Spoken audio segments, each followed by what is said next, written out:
All my dears, మా ప్రియమైన మిత్రులందరికీ మంజింపూలి ఈరోజు ఒక విషయాన్ని వివరిస్తున్నారు. మొన్న గత వారం రోజులు సుమారు అయి ఉండొచ్చు, ఒక ఈనాడు పేపర్లో ఒక న్యూస్ వచ్చింది. ఈ రియల్ ఎస్టేట్ చేసే వాళ్ళు ఎవరైనా సరే ఎర్రచందనం అంటే అందులో రాసింది ఎర్రచందనం గురించి రాశాడు. నేను గతంలో కూడా ఎర్రచందనం గురించి చెప్పాను, ఇది లాంగ్ టర్మ్ అని. ఇది 30 to 40 years పడుతుందని నేను ఆల్రెడీ క్లియర్గా చెప్పాను. ఓకే, అది కొన్ని అందులో మంచి రాశాడు, చెడు రాశాడు. ఓకే, ఏదేమైనా న్యూస్ పేపర్ డబ్బులు ఇస్తే అన్నీ రాస్తాడు, అది అందరికీ తెలిసిన విషయమే. సరే, ఒక విషయాన్ని మీకు క్లియర్గా చెప్తాను. అంటే నేను కొంతమంది మిత్రులు నన్ను ఫోన్ చేసి అడిగారు. ఓకే, కొంత సమానం చెప్పాను, కొంతమందికి అందరికీ కూడా అందాలనే ఉద్దేశంతో మరి చెబుతున్నాను. కొంతమందికి అయితే నేను మళ్ళీ చెప్తానని చెప్పాను, కొద్ది బిజీగా ఉండటం వల్ల. వారందరికీ కూడా వీడియో తీసి ఈరోజు నేను క్లియర్గా ఎక్స్ప్లెయిన్ చేస్తున్నాను. ప్రతి ఒక్కరు కూడా క్లియర్గా వినవలసిందిగా కోరుచున్నాను.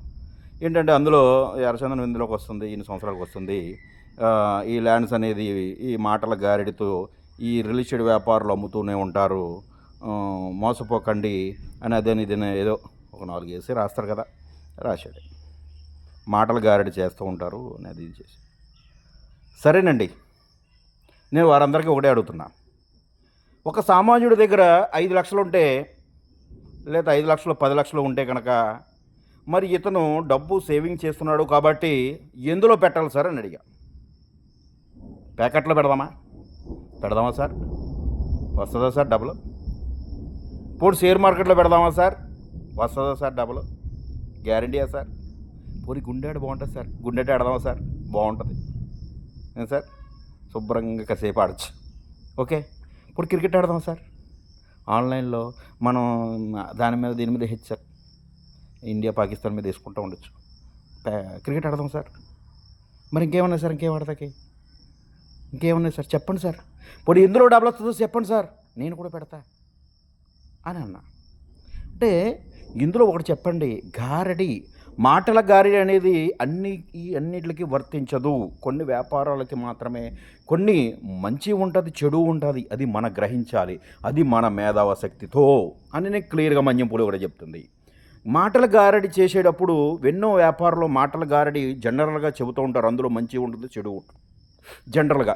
కానీ ఒక భూమి కొనేటప్పుడు ఎప్పుడూ మాటల గారడి ఉన్నా కానీ మోసపోయింది ఎవరు సార్ నేను అడుగుతున్నా. అమ్మినోడు మోసపోయాడా సార్? కొనుక్కునోడు మోసపోయాడా? ఇవాళ కోకాపేటలో కోట్లు అయినాయి సార్, అమ్మినోడు మోసపోయాడా లేకపోతే కొన్నవాడు మోసపోయాడా సార్? మాటల గారడి ఎవడు చేశారు సార్? అంటే అమ్మినోడు పోయాడే కదా సార్. ఇవాళ 120 కోట్లు సార్ ఎకరా కోకాపేటలో, అంటే ఆడు పోయాడా సార్, ఈడిపోయాడా చెప్పండి సార్ అని చెప్పా. లేదు, బొంబాయిలో మన పేపర్లో కూడా వచ్చింది, స్టేటస్ కూడా పెట్టా, ఎకరం 800 కోట్లు అయ్యింది, అమ్మిడు పోయాడు సార్, కొన్నవాడు పోయాడు సార్ మాటల గారిలో చెప్పండి సార్.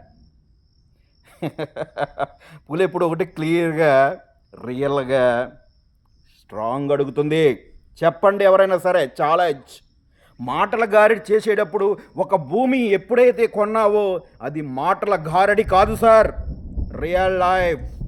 ఎందుకు అనంటే ఈరోజు రియల్ ఎస్టేట్ చేసేవాళ్ళు ఎందుకు అమ్ముతున్నారో తెలుసా మీకు ఒకటే గుర్తుంచుకోండి. అతనికి ₹1 వస్తుంది, అతని కోట్లు. ఇప్పుడు నేను ఉన్నాను సార్, బిజినెస్ చేస్తున్నాను అనుకున్నారు, ఓకే చేస్తున్నాను బిజినెస్ 100% షూర్.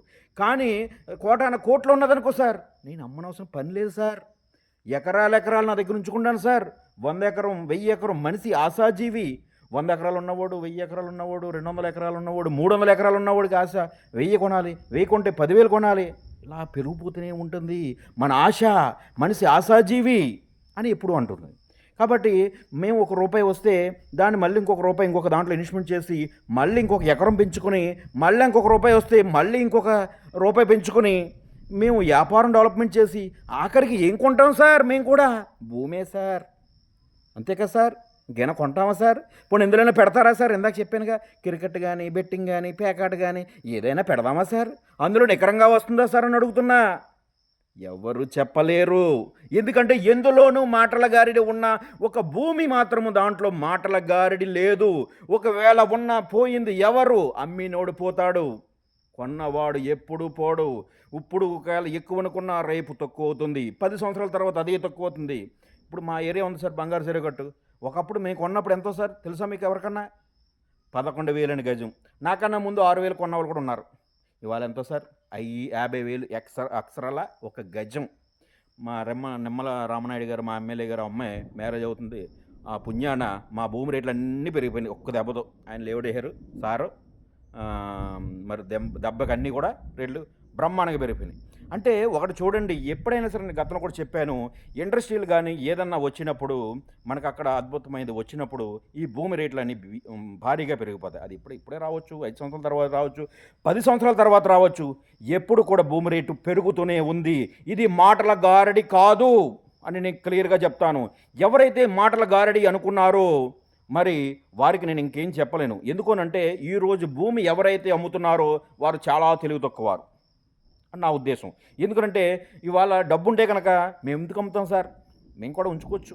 ఇప్పుడు 10 ఎకరాలు ఉంది, ఇంకో 10 ఎకరం కొనుక్కుని, మళ్ళీ 100 ఎకరం కొనుక్కుని, 200 ఎకరం కొనుక్కుని మేము అలా హోల్డ్ చేసుకోవచ్చు సార్. డబ్బు ఉన్నప్పుడు మాకేంటి సార్ భయం? ఇప్పుడు ఇన్వెస్ట్మెంట్ మన వ్యాపారం పెంచుకుందామనేది కదా మేము ఇందులో ఎకరం పెంచుకుందామని. నేననే కాదు, ఏ రియల్ ఎస్టేట్ వ్యాపారం చేసిన వారైనా సరే, అమ్మాడు అనుకుంటే అది కస్టమర్ అయినా సరే, వ్యాపారస్తుడైనా సరే, డబ్బు కోసం మాత్రమే. కానీ కొన్నవాడు ఎప్పుడు కింగే సార్. ఆడు మిమ్మల్ని గారడి చేయొచ్చు, ఏమైనా చేయొచ్చు అని మీరు అనుకోవచ్చు. కానీ ఎప్పుడైనా సరే కొన్నవాడు కుబేరుడుగా మారాడు తప్ప ఎక్కడా కూడా నష్టపోయి నేను దీనివల్ల నష్టపోయానని ఎక్కడైనా చరిత్రలో ఉందా అని మన్యంపులు అడుగుతుంది. క్లియర్గా చెప్తున్నాను. ఆ ఎర్రచందనం అంటాడు, 5 అంటాడు. సార్ అవన్నీ వదిలేయండి, పంట అనేది వదిలేయండి, అది వస్తుందా రాదా అనేది వదిలేయండి. భూమి పెరుగుతుందా లేదా అది చెప్పండి. మీరు ఒకటే సార్, మీరు ఒక 10 లక్షలు ఉంది బ్యాంకులో వేయండి. ఏమిస్తాడు సార్? అడు ఒక బాండ్ ఇస్తాడు, కాగితం, అంతేగా. మీకు ల్యాండ్ ఇస్తున్నాం, ల్యాండ్ మీ దగ్గర ఉంటుంది, దాంట్లో ఎంజాయ్ చేయొచ్చు, మీకు నచ్చిన ఫ్రూట్స్ వేసుకోవచ్చు, మీకు నచ్చిన పంట వేసుకోవచ్చు. మీ ల్యాండ్ మీ దగ్గర అనుభవిస్తూ మీ దగ్గర రిజిస్టర్డ్ డాక్యుమెంట్ ఉంటూ మీది అని చెప్పుకుంటానికి అవకాశం ఉంది. మరి మీ భూమి వాల్యూ పెరుగుతుంది కదా సార్. ఆడు బ్యాంక్ కూడా ఏమిస్తాడు సార్, మీకు 10కి ఇంకో 10 వేసి ఇస్తాడు. కానీ భూమి మీ అదృష్టం బాగుంటే 5 రెట్లు అవ్వచ్చు, 10 రెట్లు అవ్వచ్చు, 20 రెట్లు అవ్వచ్చు. అది గుర్తుపెట్టుకోండి. ఎప్పుడైనా సరే భూమి కొనేటప్పుడు ఎవరిని అడగండి, కొన్న తర్వాత మాత్రమే చెప్పండి ఇది నేను కొన్నాను అని. Take care. ఇట్లు మా మన్యం పులి MBVS.